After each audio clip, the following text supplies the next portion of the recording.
Encontré una carta escondida entre documentos viejos.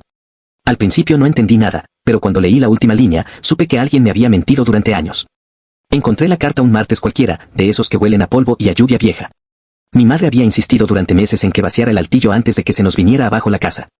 La casa no se caía, lo que se caía era su paciencia conmigo, con mis cajas apiladas, con mi costumbre de aplazar todo. Yo había subido con la idea de cumplir por fin, bajar 2 o 3 bolsas de basura y sentirme un adulto funcional. Terminé con la garganta apretada y las manos temblándome como si estuviera robando algo. El altillo era un mundo aparte, maletas sin dueño, adornos navideños que ya nadie recordaba, un ventilador roto y un baúl verde con una etiqueta gastada que decía papeles. Lo abrí con la misma indiferencia con la que uno abre un cajón lleno de cables viejos. Dentro había carpetas de cartón, sobres amarillentos, recibos de luz de hace 20 años y fotos en blanco y negro de gente que sonreía con una seriedad antigua. En el fondo, debajo de una carpeta con facturas del banco, apareció un sobre blanco, más nuevo que el resto, sin sello, pero cerrado con una tira de cinta transparente. No tenía destinatario. Solo una fecha escrita con tinta azul, 14 de septiembre de 2010. Me llamó la atención que no estuviera amarillento como lo demás. La cinta aún brillaba. La despegué con cuidado, como si el sobre pudiera romperse en pedazos por mi culpa. Adentro había una hoja doblada en 3, escrita a mano con una letra firme y elegante, de esas que ya no se ven porque todos tecleamos. Olía a papel guardado, a tinta seca. Leí las primeras líneas y no entendí nada.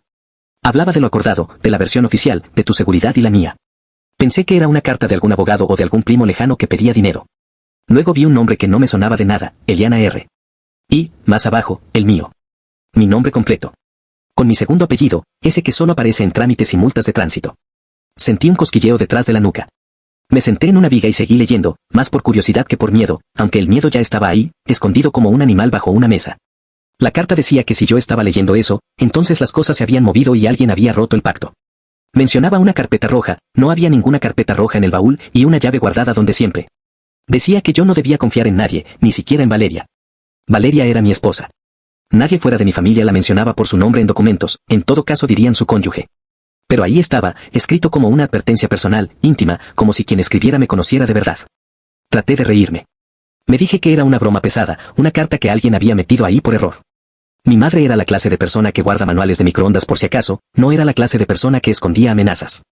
Seguí leyendo hasta que llegué a la última línea. La última línea estaba subrayada 2 veces, y no era una frase larga ni poética. Era una sentencia seca, si llegas a leer esto, es porque te han mentido durante años, y el que desapareció no era quien te dijeron. No sé explicar lo que sentí. No fue un susto de película, no fue un grito. Fue algo más raro, una certeza helada que me subió desde el estómago y me dejó sin aire, como cuando te das cuenta de que olvidaste a tu hijo en el auto, aunque no tengas hijos. Me quedé mirando la letra como si pudiera moverse, como si la tinta pudiera retroceder y convertirse en otra cosa. El que desapareció, repetí en voz baja, casi sin voz. En mi familia había un desaparecido. Había una historia que me habían contado desde niño con una consistencia casi religiosa. Mi padre, Bruno, había muerto en un accidente de carretera cuando yo tenía 8 años. Me dijeron que el auto se volcó. Que él quedó atrapado. Que no hubo nada que hacer. Que lo identificaron por su reloj y por una cicatriz en la muñeca. La historia venía con un paquete completo, la caja de fotos, el silencio de mi madre cuando alguien lo mencionaba. El ritual de visitar el cementerio una vez al año aunque jamás me enseñaron exactamente dónde estaba la tumba. Yo crecí con ese hueco como se crece con la falta de un diente, uno aprende a hablar distinto para que no se note. La carta acababa de decirme, sin rodeos, que el que desapareció no era quien me dijeron. Bajé del altillo con el sobre apretado en el puño. Las escaleras crujieron bajo mis pasos como si se quejaran de mi prisa. Mi madre estaba en la cocina, cortando verduras con esa precisión nerviosa que siempre tuvo. Había radio de fondo, una voz alegre hablando de ofertas. Todo normal. Demasiado normal. Me detuve en el marco de la puerta y la miré. Sus canas nuevas, su delantal manchado, la forma en que fruncía el ceño para concentrarse. Por un segundo pensé en guardarme la carta y fingir que no había visto nada. Hay verdades que uno presiente como un dolor de muela, si las tocas, te arruinan la semana entera. Pero ya la había leído. Ya estaba dentro de mí, como una astilla. Mamá, dije, y mi voz salió más ronca de lo que esperaba. Ella levantó la vista, sonrió rápido, sin dejar de cortar. ¿Encontraste cosas para votar?, preguntó. No contesté eso. Saqué la hoja doblada del sobre, la puse sobre la mesa y la giré hacia ella. Encontré esto. Su mano se quedó suspendida en el aire. El cuchillo quedó sobre la tabla como un animal dormido. Su cara cambió con una velocidad que me asustó, del gesto cotidiano pasó a algo que no le conocía, una mezcla de cansancio y alarma, como si de pronto la cocina se hubiera llenado de humo invisible. No tocó la carta. Ni siquiera la leyó. Solo la miró como si fuera una serpiente. ¿Dónde estaba?, preguntó. En el baúl del altillo. En papeles. Mi madre tragó saliva. Vi su garganta moverse. Eso no deberías haberlo leído. Esa frase, simple, fue peor que cualquier confesión. No dijo no sé qué es. No dijo qué raro. Dijo no deberías haberlo leído. Como si supiera exactamente qué era. ¿Quién la escribió? Pregunté. Ella apartó la vista hacia la ventana. Afuera llovía fino. En el vidrio se formaban hilos que bajaban lentos. No es para ti, murmuró, pero no sonó convencida ni ella misma. Mi nombre está ahí. Y el de Valeria. ¿Cómo que no es para mí? Cuando mencioné a Valeria, mi madre se estremeció. El cuchillo, por fin, lo tomó de nuevo, pero no para cortar nada, lo sostuvo como si necesitara agarrarse a algo. Tu padre, empezó, y se calló. ¿Mi padre qué? ¿Está vivo? Lo dije sin pensar. Una pregunta absurda, ridícula, que en cualquier otro contexto me habría hecho reír. Ella cerró los ojos un segundo, como quien recibe un golpe. No, dijo. Y lo dijo demasiado rápido. No, hijo. Bruno está muerto. ¿Entonces quién desapareció? Insistí, golpeando la carta con el dedo. ¿Y qué es eso de la versión oficial? ¿Qué pacto? Mi madre apoyó ambas manos en la mesa y respiró hondo. Tenía los ojos húmedos, pero no lloró. Eso fue lo que más me inquietó, su contención, su disciplina, como si hubiera ensayado ese momento en secreto. Hay cosas que se hicieron para protegerte, dijo al fin. ¿Protegerme de qué? Pregunté, y noté que ya estaba alzando la voz. Ella bajó la mirada, y cuando la levantó de nuevo, me miró con una tristeza que me partió en dos. De la gente que quería que tú también desaparecieras. Se me heló la espalda. ¿Qué estás diciendo? Estoy diciendo que tu historia no es como te la contaron. Su voz tembló por primera vez. Y que si esa carta apareció, significa que alguien está revolviendo el pasado. Me quedé en silencio. El sonido de la radio seguía, alegre, como burlándose. ¿Valeria sabe algo? Pregunté, casi susurrando. Mi madre apretó los labios. Ese gesto fue una respuesta en sí misma. Salí de la cocina sin despedirme, con la carta y el sobre. Subí al cuarto de invitados, cerré la puerta y me senté en la cama como un adolescente castigado. Saqué el celular y llamé a Valeria. Contestó al tercer tono. Amor, ¿todo bien? Preguntó, con su tono habitual. Al fondo se oía tráfico. Estaba en camino a casa. ¿Dónde estás? Pregunté. En el carro, por la avenida. ¿Por qué? Necesito que llegues ya. Y que vengas sola. Hubo una pausa breve. ¿Qué pasó? Encontré una carta. Una carta donde dice tu nombre. Y el mío. Y cosas sobre mi papá. El silencio al otro lado no fue de sorpresa. Fue de cálculo. De alguien que busca las palabras correctas. ¿Qué carta? Dijo al fin. Esa pregunta, en su boca, sonó ensayada. No de qué hablas, sino qué carta. Como si supiera que existía. No por teléfono, dije. Solo ven. Colgué antes de que pudiera responder. Me quedé mirando la pared, escuchando mi propia respiración. Intenté ordenar los recuerdos, el funeral al que no fui porque era muy pequeño, la tumba que nunca vi, el reloj que supuestamente identificaron. Mi madre decía que el reloj se lo había quedado la policía. Yo siempre lo imaginé en una bolsa de evidencia. Volví a leer la carta desde el inicio, más lento, buscando detalles. Eliana R. decía que había una llave guardada donde siempre y que debía usarla si lo peor pasa. Hablaba de un hombre al que se refería como B, con inicial. Bruno. O alguien más. Decía que el niño no debía saberlo todavía. El niño era yo. Decía que si Valeria pregunta, niega. Esa frase me dio náuseas. Había una dirección escrita al margen, casi como un añadido, depósito 17, calle San Jerónimo. No era una calle que yo conociera, pero sonaba a barrio viejo. Cuando Valeria llegó, golpeó la puerta del cuarto con fuerza, sin la suavidad habitual. Entró sin esperar permiso. Traía la lluvia en el cabello, las mejillas rojas por el frío. Me miró y supo al instante que no era una discusión común. ¿Me quieres decir qué pasa? Exigió. Le tendí la carta. Lee. La tomó y empezó a leer. Vi sus ojos moverse rápido. Sus cejas se fruncieron en la tercera línea. Luego se quedó quieta cuando llegó a su nombre. Levantó la vista hacia mí, y en su mirada hubo algo que me rompió una segunda vez. No era incredulidad, era miedo. ¿De dónde sacaste esto? Preguntó. Del altillo de mi mamá. Me acerqué un paso. Valeria, ¿tú sabías de esto? Ella abrió la boca, la cerró. Respiró hondo. Se sentó en la silla, como si las piernas le fallaran. Yo, empezó, y su voz sonó pequeña. Yo sabía que había algo. Pero no así. ¿Qué sabías? Pregunté, apretando los puños. Ella se pasó una mano por la cara, empapándose los dedos. Tu mamá me dijo antes de casarnos que había cosas familiares que no podía contarte. Me lo dijo como una prueba. Como para ver si yo era capaz de guardar un secreto. Tragó saliva. Me pidió que si algún día aparecía una carta, yo la destruyera. Que no te dejara leerla. Que te sacara de la ciudad si era necesario. ¿Y no te pareció una locura? Dije. Sí, respondió con una honestidad que dolió. Pero la amabas. Y yo pensé que era una de esas familias con dramas viejos. Una herencia, un juicio, algo así.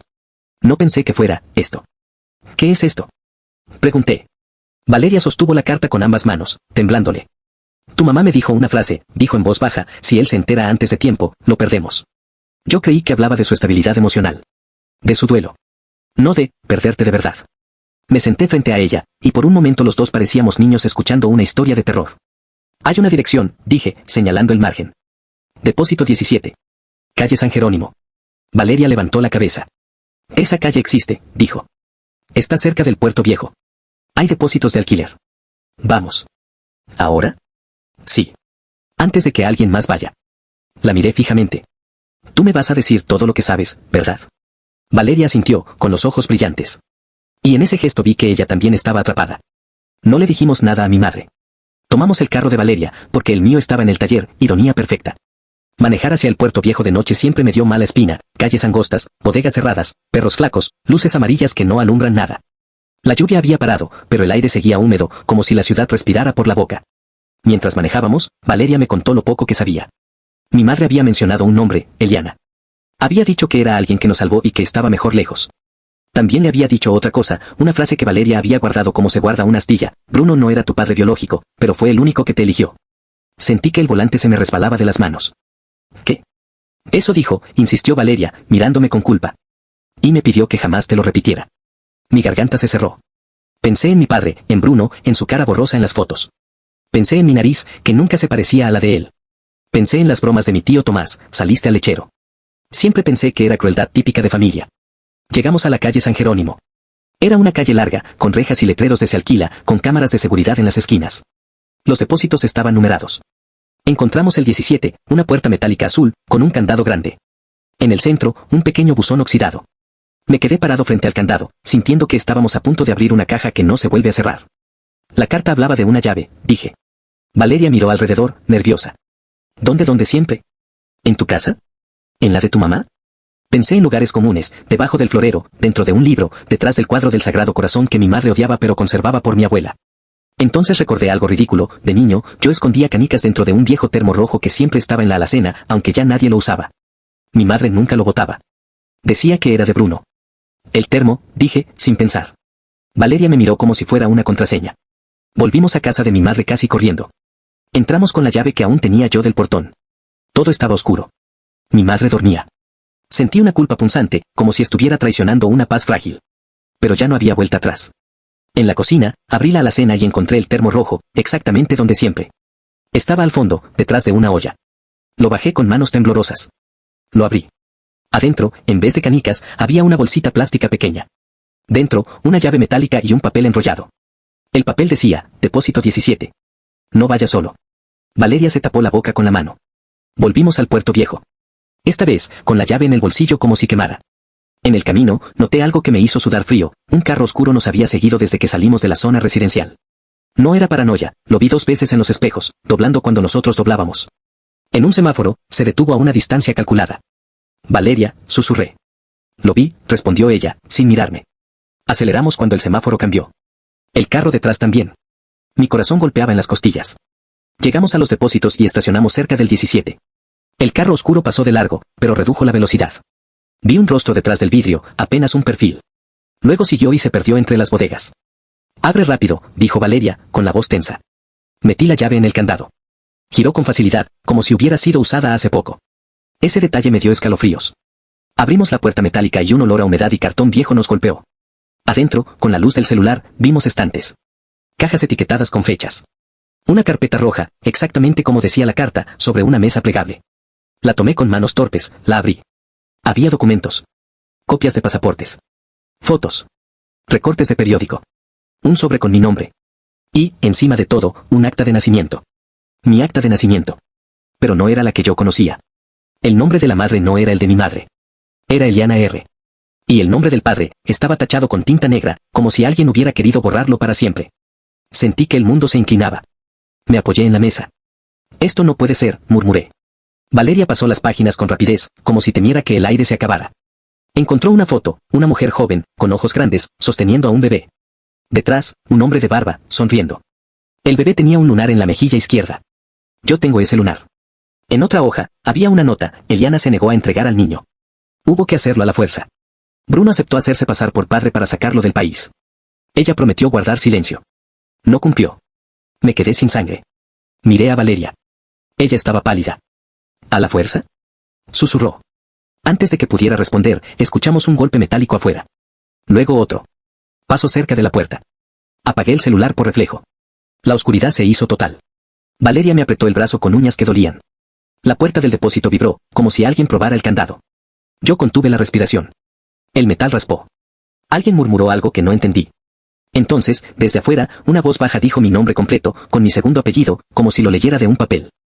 Sabemos que estás ahí. No hagas esto más difícil. Valeria me miró en la oscuridad. Yo sentí, con una claridad brutal, que la carta no era un drama familiar.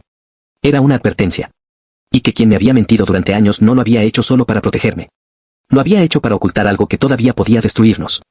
Apreté la carpeta roja contra el pecho, como si fuera un salvavidas. La voz volvió a hablar, más cerca. Ábreme y te contamos la verdad sobre Bruno. Porque si sales corriendo, te van a buscar igual. Y ahí, en la oscuridad húmeda del depósito, entendí que la mentira más grande de mi vida no estaba en esos papeles, sino en la idea de que el pasado se queda quieto si nadie lo mira.